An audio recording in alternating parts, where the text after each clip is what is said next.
France, vers une crise économique insoluble. La France se dirige vers une crise économique indubitable. Elle partage, avec celle de 1929, la caractéristique suivante. S'il est facile de lui trouver une solution, celle-ci est impossible à mettre en œuvre. Cette impossibilité de procéder à des solutions efficaces trouve son origine dans l'aliénation des volontés humaines par l'élite dominante. Cette aliénation représente l'unique origine de la faillite. Certainement jamais la présence de Maghrébins.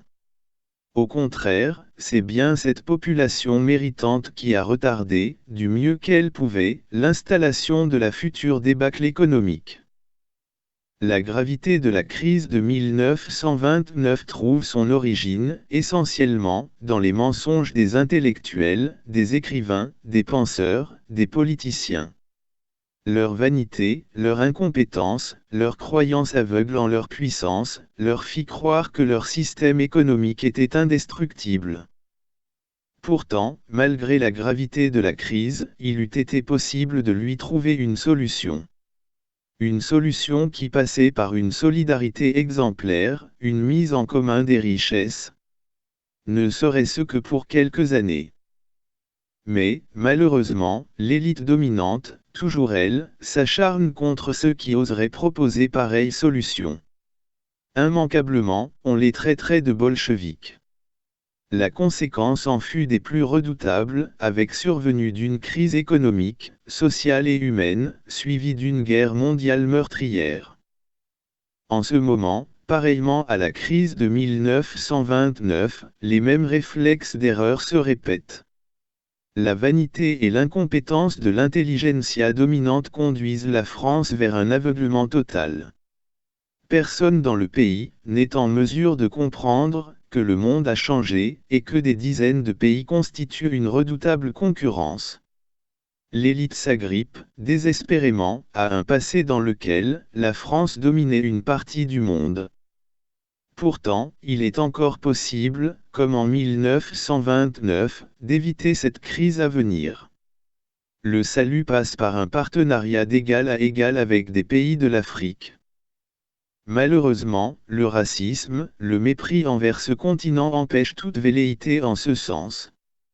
Considérer des pays d'Afrique en tant qu'égaux est une impossibilité pour l'élite dominante française. Ceux qui, dans un élan de clairvoyance et de lucidité, expriment la moindre volonté de partenariat avec les pays africains, seront traités d'islamo-gauchistes, de traîtres à la nation. Le vocabulaire consacré, vous le connaissez parfaitement. Finalement, quand on possède des penseurs tels que Michel Onfray, Michel Houellebecq, Alain Finkielkraut, ou Éric Zemmour, on en paye les conséquences. Michel Onfray peut s'épaissir, encore et encore, il se complaît et s'enrichit par le malheur d'autrui. Même si cet autrui, ce sont ses compatriotes. Ne vous laissez pas tromper par les intellectuels de l'Occident. Particulièrement, par Michel Onfray. Par ses écrits pessimistes, par ses propagations de la frayeur, par le transfert de ses angoisses sur les Français, il aura, principalement, participé à la faillite de son propre pays. Bien sûr, comme tous les autres, comme ses prédécesseurs, il affirmera « Ce n'est pas moi le responsable, puisque c'est moi, le grand Onfray ». Dans sa splendide, et surtout épaisse grandiloquence, il affirmera, encore et encore, « Ne voyez-vous pas que j'ai raison, c'est la faute du choc des civilisations. » Et lorsqu'il y a des bombardements, docilement, il s'écrase. Dans mon essai, 2024, Big Onfray is watching you, je démystifie cet auteur médiocre.